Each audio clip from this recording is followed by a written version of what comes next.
briefing, which is going to focus on the upcoming ZEC process, which will enable citizens to inspect the national voters' roll. I apologize most sincerely for the late start, but without further ado, I'll defer proceedings to our Elections Directorate, which today is represented by Ms. Ellen Shiriebenga, who's going to address us on where we are in as far as the election watch is concerned, as well as what citizens are to expect as we approach the voters' roll inspection process. Okay, thank you, Champion Fadzi. Good afternoon, everyone. Basically, this presser is to just provide an update as to the electoral issues at play, and also in particular, the aspect of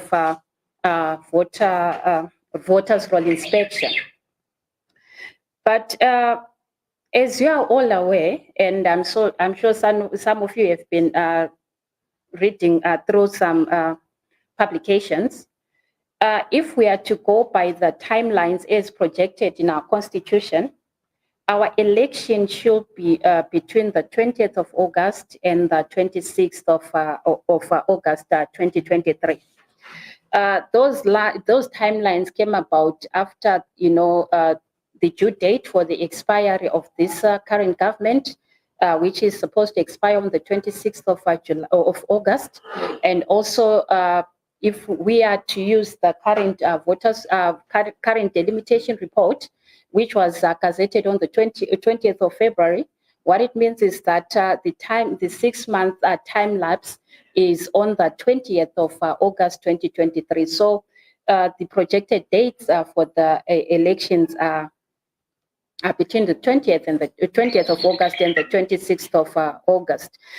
Be that as it may, last week ZEC announced the voters' roll inspection, which is supposed to commence tomorrow, the 27th of May, up to the 31st of May. That in itself is a clarion call to say that elections are here, and we are anticipating that the election proclamation should happen sometime in the coming month of June.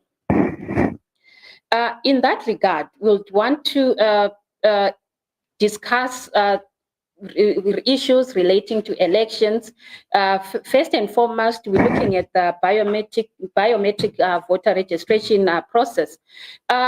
Section 26A of our Electoral Act speaks to the issue that our voters' roll is supposed to close 2 days after proclamation. So what it means is that the BVR, the voter registration processes, anyone who wants to register as a voter should register before 2 days before the proclamation is done. So as the CCC, we are calling upon all Zimbabweans who are eligible to vote, to register to vote, who are 18 years and above. We have not yet registered, to say, let's utilize this short window. Let's get registered before the second day after the proclamation, because if one does not utilize that opportunity, what it means is that he or she won't be able to vote on election day in August. And that in itself, clearly, it means that, one will be sitting away his or her responsibility, to make political and democratic decisions. And ultimately, what it means is that, someone out there would make the decision for him or her. And there will be a risk then that, wrong leaders will be elected into office if you don't take up the call and take it as if it's your responsibility to register to vote and to vote at the end of the day. The ZEC district offices are open. Voter registration is a continuous process, so let's utilize that opportunity. Let's go to the nearest district registration centers and register to vote. In March 2023, earlier this year, there was a voter registration blitz, and of course, as the Ccc, we took up this opportunity and we mobilized citizens together with other stakeholders out there. And the voters' roll then, we're told it was about 5.8 million people were on the voters' roll. The sad part about it all is that to date, we still do not know as to how many people were registered during that process. Of course, we hear we see messages here and there circulating in terms of the figures, but there is no official communication from ZEC in terms of the numbers of people that registered during the voter registration in place, during the voter registration place in March.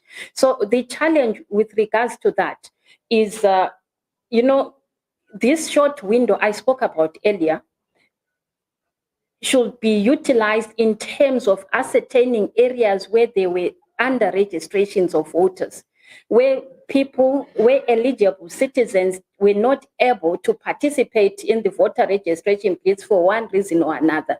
But because there is a void in terms of that information, at the end of that day, we are not able to tell, for example, in Mat North or in Mat South or in Murewa, if there were people that failed to register but still are willing to register as voters. So that is a cause for concern to say, let there be no obscurity in terms of election data. The voters' roll, for example, is a public document. Hence, such information should be at the disposal of all citizens of Zimbabwe. The second issue is the voters' roll inspection. Like I said, the dates are between the 27th of May to the 31st of May. And it's a good opportunity for citizens to physically visit the voter registration centers as announced by ZEC, and also utilize the online platforms that have been provided for by ZEC. What we are saying is the Ccc, and that is a message to all Zimbabwean citizens out there who are eligible, we have registered as voters, to say this is a big, big opportunity for you.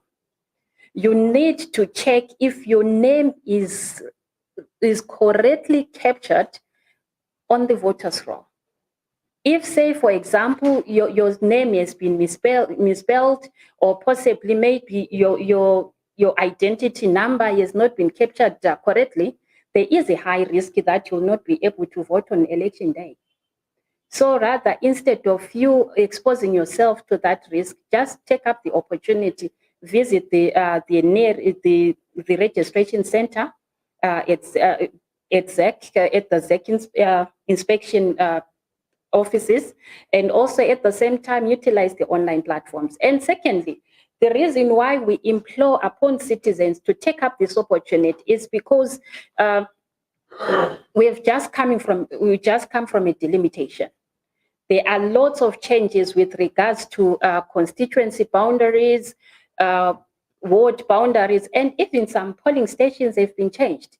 You might be used to your own traditional polling station only to wake up today and be told, no, your name is not in that polling station. So really, this is an opportunity for people to go out there and check and inspect the roll to see whether their names are still at their respective polling stations where they used to vote at. And be that as it may, we are receiving reports from the citizens out there, which we will be referring to ZEC for redress. For example, we have people in Ward 18 here in Harare, which before delimitation was Harare North. But now when they try to check in the BVR online system, they are still reflected as being under Harare North. Yet currently, with this current delimitation, they are supposed to be in Harare East. So we've received numerous queries in that regard to say that there have not been, changes in terms of the new delimitation boundaries. So that is one issue that we are relaying to ZEC to actually address. And also we've had instances, for example, in In Bulawayo, there's some wards that moved from Ward 4 to Ward 5, which is now under Bulawayo South. We've noted that about 4 of the affected polling stations, they are not there in the listed voter inspection centers. So this is the kind of clarity that we kind of request from ZEC to say, what has happened to those people that were in those respective polling stations? Because they might risk at the end of the day that they might not be, they could have been left out, and come election day, and those people, if at all they do not check their names at the moment, they might risk having their names not being there on the voters' roll. So this is why we are encouraging people to check their names, and also encouraging ZEC to address those anomalies that have been identified. Tied to the voters' roll inspection, we have noted also, the shenanigans from our colleagues in ZANU-PF. Just last week, there was a memo circulating indicating that there's going to be a voter inspection period, and directing their people and an organization called FAIRS, Forever Associates of Zimbabwe, and also Heritage Trust, to do the profiling of voters. And clearly that is illegal. That is a clear infringement of the political rights of our citizens. No one needs to be profiled by anyone, and no one needs to be marshaled to any, polling station or whatever inspection center by anyone. Just as well, we are receiving reports from Mondoro, for example, Ward 5, Ward 19, Ward 15 and Ward 9, Mufuka village, where traditional leaders, the headmen, have directed that all persons, they'll go to the voters' roll inspection centers under their guidance. The Sobuku will go in front, and then the villagers will follow behind that person.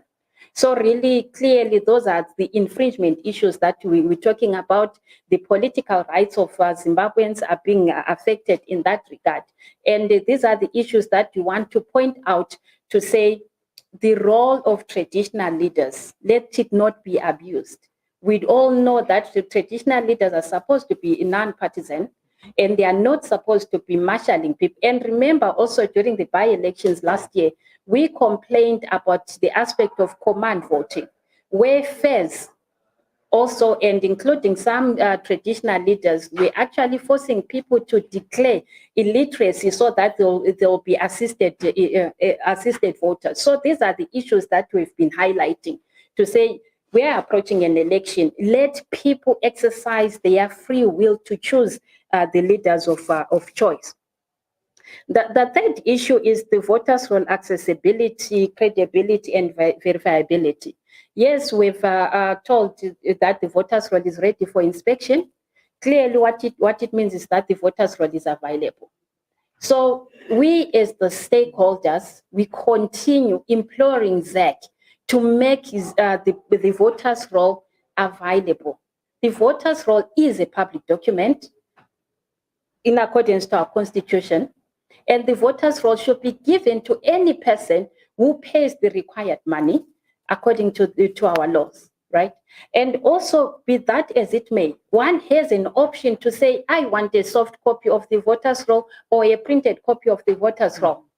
So this is where we are, to say there is still no access to the voters' roll. We are headed for an election, and clearly a voters' roll is like a syllabus. If you go to an exam, having had the syllabus, obviously you find you get a lot of surprises on exam day. So really, this is why we're saying we need the voters' roll. Let that voters' roll be given to the public. And remember, the voters' roll should be verifiable, should be analyzable. We want to analyze that voters' roll.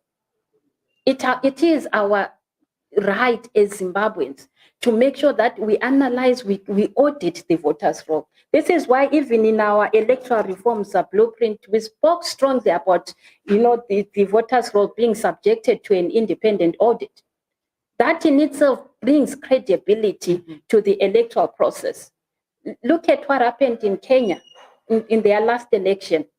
They had an independent auditor auditing their voters' roll, KPMG. And whatever came out from that audit, the election management body made corrective measures. This is what we are asking from ZEC. So let that voters' roll be audited. Let citizens have access to the voters' roll so that we know exactly what is it that we are dealing with. And most importantly, we want to know, for example, at a ward or at a constituency, how many eligible people are there. You know, that is basic data, that is basic information which should be available for everyone. And we are political parties. We want to plan. And how do we plan if we do not have that kind of statistic? So this is where we are concerned, where we raise our concern also with regards to the voters' roll. And the fourth issue is the amendments to the Electoral Act. I think in that regard, let me take this opportunity to actually applaud our members of parliament. They've been working tirelessly in parliament the past 2 weeks in terms of debating the Electoral Amendment Act, which is before parliament. Let me hasten to say also as a party, we presented our own submissions to the Electoral Amendment Bill, and we are hoping that they will be considered. But of course, let me hasten to say, as a country, we have had a problem, and clearly there hasn't been any political will from the state to actually implement the electoral reforms. The Constitution was adopted in 2013, and up to date, the electoral laws have not been aligned to the Constitution. It's not like we are asking the state or the Minister of Justice, Parliament, or ZEC to implement something new. We are simply saying, let the electoral laws be aligned to the Constitution. And more so, there are some reforms that really do not need an act of Parliament. Those are what we call administrative reforms, which are within the purview of ZEC. And those reforms are very critical in the sense that they build credibility to the election, to the electoral process. For example, we talk about issues around, results management. Even the Motlanthe Commission spoke to the issue of ZEC implementing ICT systems that will ensure that the results are expedited, so that we avoid a situation a similar situation which happened on August 1, where some people eventually got killed because there were protests around the delay in the results announcements. So we talk about even the issues around assisted voters. That is an administrative issue. It does not really need an act of parliament for ZEC to actually say, no, these are the measures that we put in place to ensure that, we actually scrutinize or we actually assess the people that qualified for assisted voting privileges.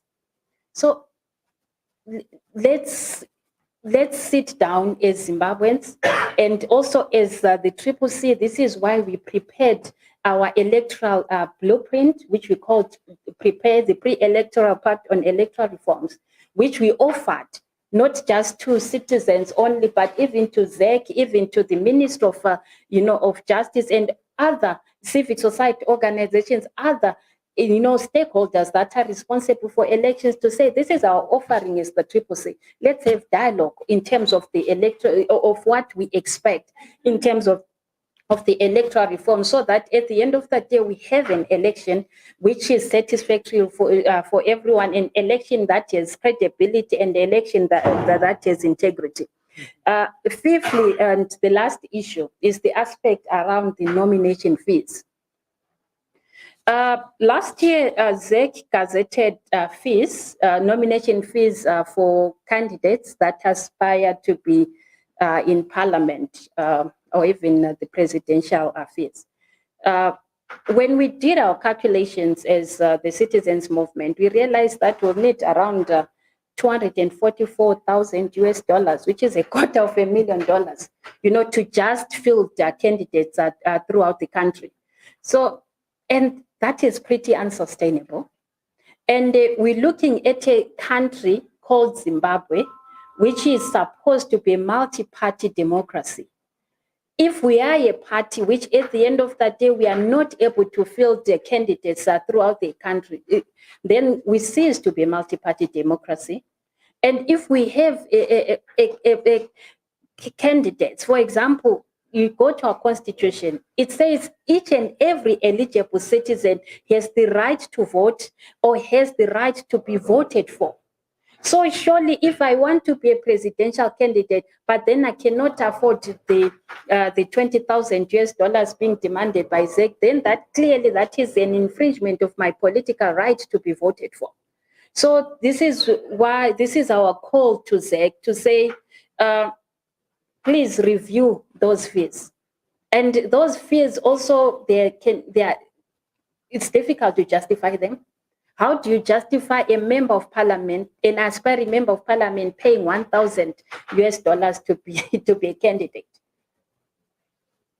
So that is a cause for concern, and we are engaging ZEC in that regard to say, let there be engagements in terms of the multi-party stakeholders meetings to see how best those fees can be reviewed so that all eligible persons that feel they want to be candidates are not left out.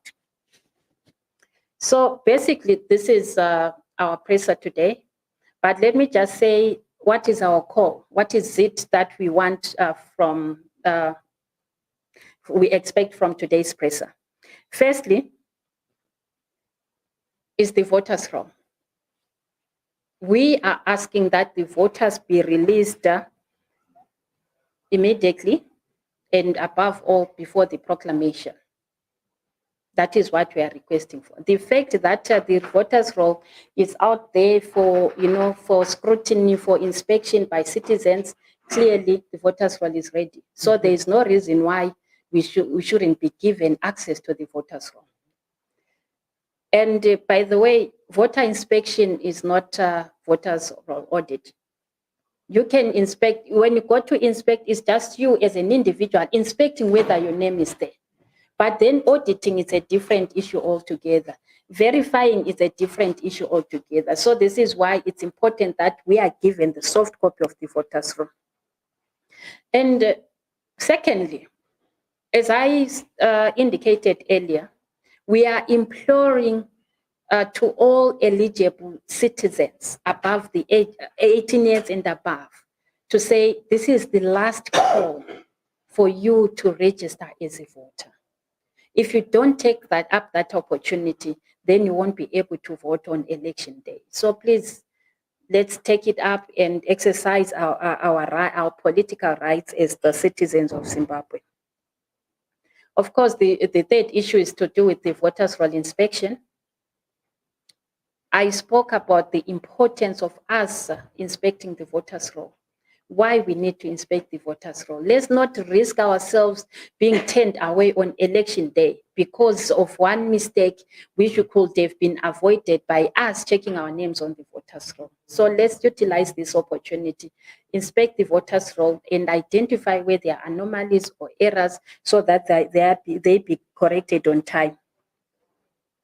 And lastly, of course, is the aspect of electoral reforms. As the citizens movement, we have a keen interest on electoral reforms, and our MPs are busy in that regard to say, to push as many electoral reforms as possible through the parliamentary process. And also, we continue imploring ZEC to actually, promulgate the administrative reforms which are within their purview, which really do not need an act of parliament. So that's all. I thank you. Thank you very much to Ms. Shiryedenga. We'll just open the floor to a few questions, should any journalists have them, and then we'll just wrap the presser up. As usual, please just put your hand up, indicate which news house you come from, and just ask one question so that we can get a few within the time that we've got. Yes, sir. From Ccc. You alluded to the NPF organizations. having access to the Voter'S form. What implication does it have on the electoral system as it is, and any limit to that? So obviously, in terms of our constitution, the voters' roll should be accessed by every single political party. In fact, every citizen who's able to pay the fee should obtain a copy of that voters' roll. What we've seen since the voter registration process is that it would appear that ZANU-PF has a copy of this voters' roll. Why do we say this? You saw all the WhatsApp messages or the SMS messages that everyone was receiving, which were allegedly from Mr. Idi Mnangagwa, saying, please join this WhatsApp group that belongs to ZANU-PF. What's interesting about those WhatsApp messages is that they correlate with the new boundaries and not the old ones. So it's obvious that there are two issues. The voters' roll doesn't disclose people's phone numbers. The question that we ask ZEC is, how did ZANU-PF obtain each and every citizen's phone number? That information is in ZEC's database. Does ZANU-PF have access to that database? That's the question that we're asking in terms of the law. More fundamentally than that, if Mr. Mnangagwa was able to send those messages, it means he's got some information that we don't have, because certainly we don't have the kind of information that would allow us to establish who is registered in which constituency, and also the polling areas and polling stations. And so we continue to demand to ZEC, this election should not only be free and fair, it should also be credible. You can't give one party the voters' roll and then deny it to another. You can't disclose people's phone numbers, their private data to one political party, and then obviously abuse that information for political purposes. This is why we continue to say that ZEC has a constitutional obligation to be independent, to be non-partisan. They cannot take ZANU-PF's side. We then have the problem of FAZ and the Heritage Trust, these shady institutions that are being used by Mr. Mnangagwa. Now, the question we ask is this: the Constitution provides for a Central Intelligence Organization. Who are these shady organizations? What is their mandate? Where do they come from? What job are they performing? We don't want any intimidation of voters. We don't want them to profile people. We saw them frog marching sometimes citizens to go and vote in ZANU-PF primaries. And so we've continuously said that we take issue with the interference of FAZ, and the Heritage Trust with the general rights of citizens. They cannot be allowed to intimidate and harass citizens. This election should be free and fair. Everybody's vote is secret, so we don't want them coming in to frog march people. Ellen already indicated that we don't want traditional leaders also abused by ZANU-PF, where they're given these unconstitutional instructions. The courts have already said that traditional leaders, there's a case directly involving one of our chiefs, I think it's a publicly available case, saying you cannot get involved in partisan politics. And so we hold them to account in that regard. We expect them to uphold that constitutional obligation. ZEC cannot bury its head in the sand where these illegal processes are taking place. Okay, yeah, also let me just add briefly to that. This is why we keep on calling for an enforceable code of conduct for all parties that are involved in electoral spaces. For example, we spoke about the traditional leaders. You know, it seems there are no punitive measures for such transgressions.